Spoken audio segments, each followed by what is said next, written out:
To answer this question, I think it'll help to share an anecdote. And the anecdote I'm gonna share is related to religion, but it's not about that. Like, it just helps explain. And so, I went to church and this guy, he read Bible. And I was like, what? You read the Bible? That's crazy. That's a lot. And since like, I feel like if I read the entire Bible, I would be completely morphed and there'd be a noticeable change in the spirit. And I feel I didn't see that in him, and I was confused. It's like, how can you have read the entire Bible and be as you are? It doesn't feel possible. So how is that possible? So my theory I've developed as an answer to this, not consciously to respond to this, but it does, I think. It's about syncing with the work, or like kind of like sympathizing, I think is the right word.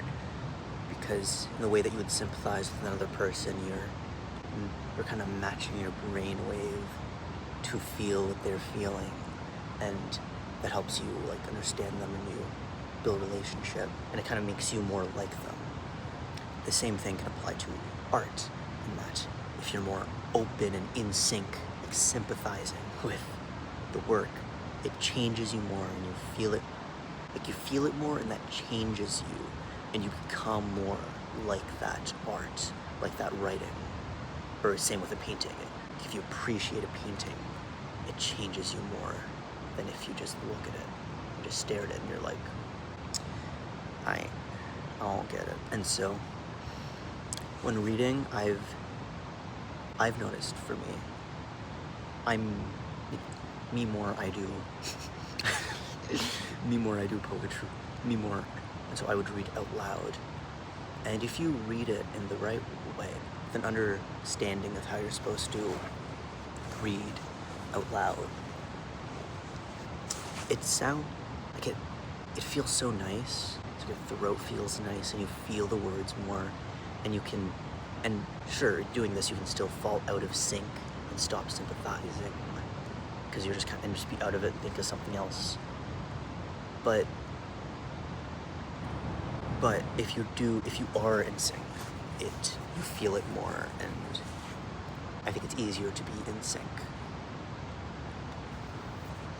And so I have been practicing this, and it's the way I discovered this is because I want to make audiobooks, and I don't really want to get too into it because that's gonna be another video. Anyway, by making audiobooks, I have noticed that I feel it more when I read. Okay, so there's also reading it multiple times. There's a way you feel it more, it's not intrinsic. It's if you read it well once and properly, you bring a connection, you add a connection to your brain and those words, and there's a feeling there, and when you're reading through it again, it kind of taps back into the connection you had from the previous reading, and it kind of builds on it. And so if you read a passage well once, and you feel it, you read it the next time you read it, you're gonna feel it more. And if you read it poorly, it's very possible it can have the inverse effect. Like if you read passages in the Bible in class, that could make you feel less when you read it because of the brainwave association. And the point sort of is vaguely, it's not about how much you read, right? It's about how well you can connect to it, and if you checkbook list read things, it's just gotta read that. It's like gotta read that. Don't like that phrase. Because if you just read this one, like if you read Paradise Lost, 3 times, 2-3 times. Maybe you get more than if you read Paradise Lost, Divine Comedy, and Beowulf, and a couple other, because you actually absorb it. And so, like, because you're absorbing it, and it's not. And I heard this guy, he was saying, oh, it's not really worth reading thoroughly, because you read it once, like, you get like 80% of the information. That's like a good enough, like you get 80-90, it's like you understand it. And so it's like, why put more time? I have so much to read. But I don't think that's how it works at all. That's not, it makes more sense to think of it as you can get exponentially more by reading it that second time. And by reading it more slowly, it's like multiple times more. And that's how I feel when I read. It's like I see the beginning of Paradise Lost, which I've read so many times, the first passage, the first page, because, like, you know, you start and you stop. But now, when I read that first passage, I feel it so much more, because I understand what's happening. And I get more from that first page than pages I haven't read already. It's great. It's great enough. Then reading it in a good way will make it better. And if it doesn't, maybe it's not worth reading. If it's not great, why are you reading it? Why are you reading it?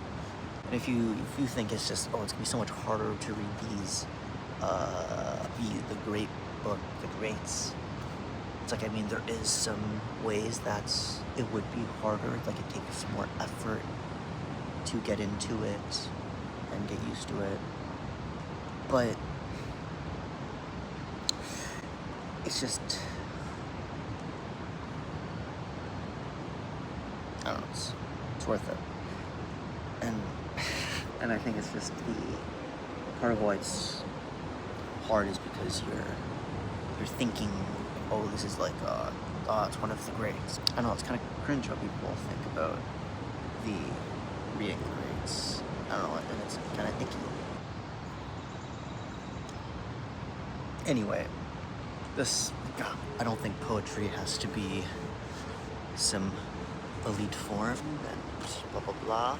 But also this applies to novels.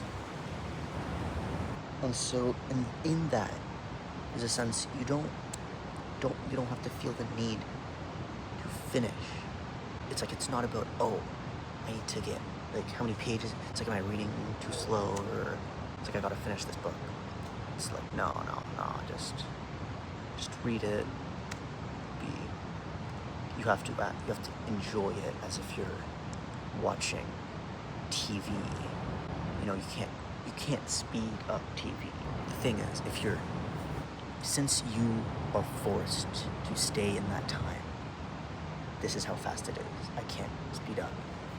Like, that makes it easier to, I don't know, be properly just in it, not thinking about it.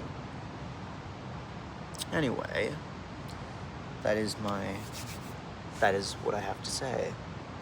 Try to sympathize with the art, be in sync with your brainwave, and you will get more of it, or out of it. So, cheers.